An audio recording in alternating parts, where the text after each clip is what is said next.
সুপ্রভাত বন্ধুরা, কেমন আছো তোমরা সবাই? মিঠুর গল্প কথায় তোমাদেরকে জানাই অনেক স্বাগতম। আশা করছি তোমরা সকলেই খুব ভালো আছো, সুস্থ আছো। আমরাও বেশ ভালো আছি। ছাদ থেকে চলে এসেছি সোজা রান্নাঘরে। এখানে এক কাপ চা করে নিয়েছি। আজ তোমাদের দাদাভাই অনেক সকালে কাজে গেছে, তাই আমি 6টার সময় উঠতে হয়েছে। যেখানে মাছ পাতুরি করেছি আর টমেটো দিয়ে পাতলা ডাল করেছি, মুসুর ডাল আর আলু মাখা। আজকে মাম্মাম স্কুলে যাবে, মাম্মামকে আজ আমি স্কুলে দিতে যাব। মাম্মামকে রেডি করিয়ে দিয়েছি, স্নান করিয়ে দিয়েছি। এখানে ও বললাম একটু খেলনাবাটিগুলো নিয়ে খেলবো। আমি ওকে বললাম কি সব ঢালবি না কিন্তু মাম্মাম? বলছে হ্যাঁ সব ঢালবো না। এখানে সব ঢেলে ছড়িয়ে ছিটিয়ে নিয়ে বসে সে খেলছে। তো দেখলাম একটু সময় আছে স্কুলে যাওয়ার জন্য, এখনও দেরি আছে, তাই বললাম একটু খেলে নে।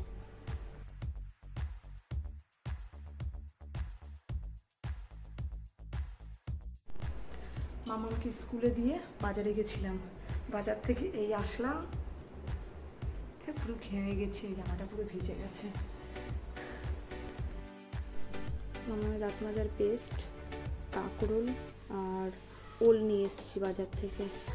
অনেকদিন ধরে না চিংড়ি মাছ থেকে দিয়ে কাঁকরোলের তরকারি খুব খেতে ইচ্ছে করছে, তাই একটু কাঁকরোল আর চিংড়ি মাছ নিয়ে এসেছি।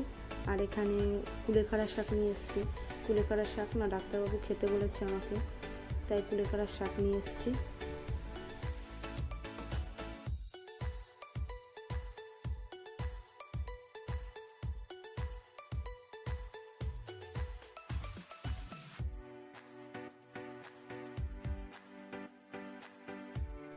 আজ না ঘরটা সকালবেলা মুছতে পারিনি, ঝাড় একবার দিয়েছি, তবুও মাম্মাম ওই খেলনাবাটিগুলো ছড়িয়ে ছিটিয়ে নিয়ে খেলছিল।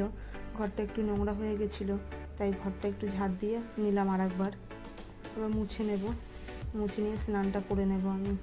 তোমাদের দাদাভাই সকালবেলা কাজে বেরিয়ে গেছে, মাম্মামকে আমার স্কুলে দিতে যেতে হয়েছে, তাই সব কাজ একবারে করতে পারিনি, শুধু রান্নাটাই করে রেখে গেছিলাম। ফিরে এসে এই ঘরটা ঝাড় দিয়ে ঘরটা মুছে নিচ্ছি।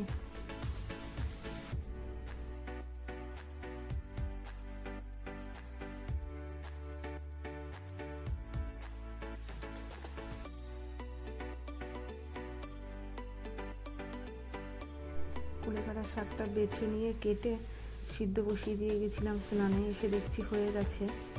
এটা নাবিয়ে নেব।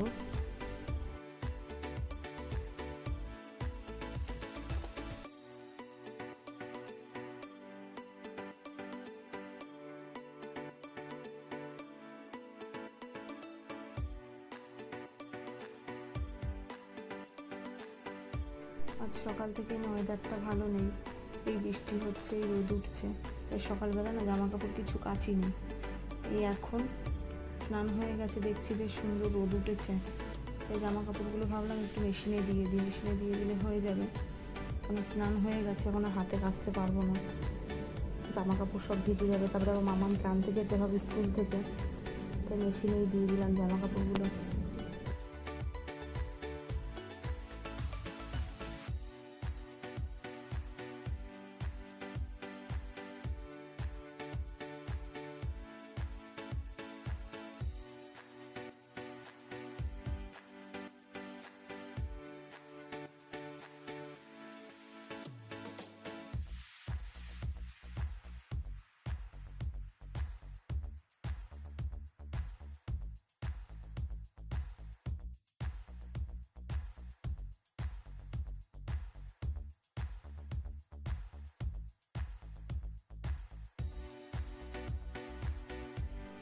মামামকে স্কুল থেকে নিয়ে এসেছি, এসে দেখছি জামা কাপড়গুলো কাচা হয়ে গেছে, তাই জামা কাপড়গুলো ছাদে শুকোতে দিয়ে দিলাম। মামামকে ভাতটা খাইয়ে দেবো, আমিও ভাতটা খেয়ে নেব।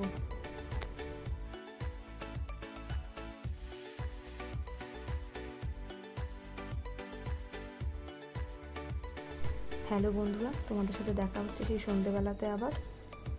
এখানে তালের বড়া আর তাল পাতায় বানানো হচ্ছে। ভিডিওটা আমি এখানেই রাখছি। ভিডিওটা তোমাদের কেমন লাগলো অবশ্যই কমেন্ট করে জানাবে, আর ভিডিওটা যদি ভালো লাগে তাহলে একটি লাইক করে দেবে। নতুন বন্ধু হলে প্লিজ আমার চ্যানেলটা সাবস্ক্রাইব করে দিয়ে আমার পাশে থেকো।